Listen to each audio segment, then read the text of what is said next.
efficiency of death the Germans created. On my last visit, I learned about Belzec, a Nazi extermination camp of just 300 square yards.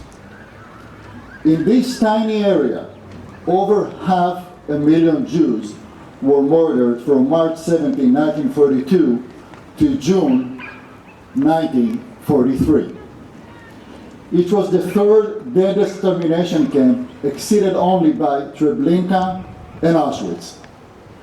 In this factory of death, 20 to 30 German SS soldiers operated a camp with hundreds of Jewish prisoners.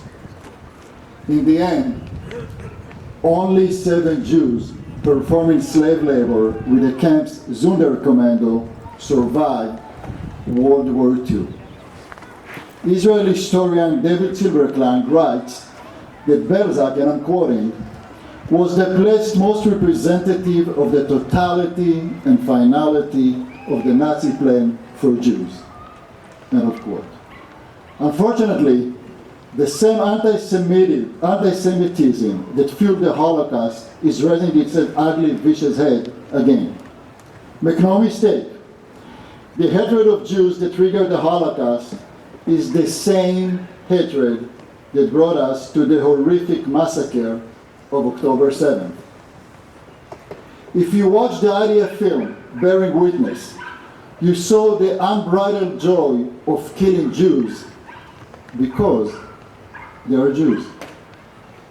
In the 1940s, we had a systematic state-run murder of 6 million Jews by the Nazi regime. And on October 7th, we had a live streaming of the massacre of Jews by Hamas. Since the attack of October 7th, anti-Semitism has increased by 400% in America. This past year saw the highest rate of anti-Semitic acts in the history of this country. There is no nation or people that has suffered more oppression, expulsion, slavery, or the threat of annihilation than the Jews. We are not the oppressors. Now is the time to show up, stand up, and speak out against Jew hatred. Jew hatred changes its form in every generation. Today, anti-Zionism is the new anti-Semitism. Don't let the state of Israel be the scapegoat for anti-Semitism. We will not and should not rationalize this old hate. It is abhorrent, unacceptable, dangerous, and we must fight it wherever we find it.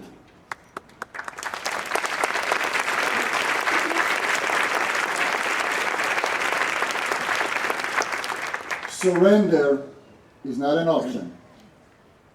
I stand before you today as a proud Israeli diplomat.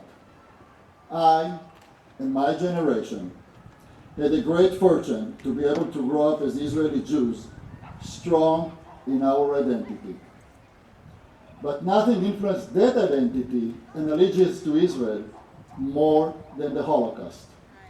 It defines who we are as Israelis and our commitment to the survival of the Jewish people. We feel the heavy load of our 6 million brothers and sisters who were murdered. As of today, we have not yet rebounded from the tragic loss of 6 million Jews. There are still less Jews in the world than before the Holocaust. But we have rebounded by creating an independent, democratic, Jewish state.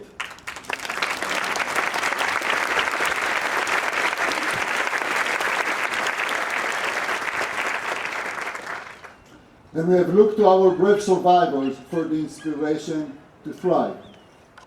I'm here to tell you, the state of Israel is resilient and will continue to fight back against our enemies. And they will not succeed to destroy our national home, ever.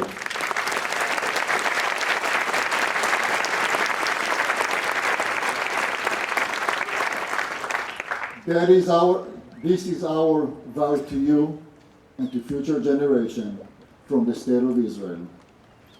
And I would like to end with a Kohanim Priestly Blessing that has been recited for 3,000 years. יברכך אדוני וישמרך. יאר אדוני פניו אליך ויחונך. יישא אדוני פניו אליך וישם לך שלום. ושמו את שמי על בני ישראל ואני אברכם. May God bless you and safeguard you. May God make his countenance shine on you and be gracious to you. May God turn his face towards you and grant you peace. And may they connect my name with Israel, and I will bless them. Am Israel Chai.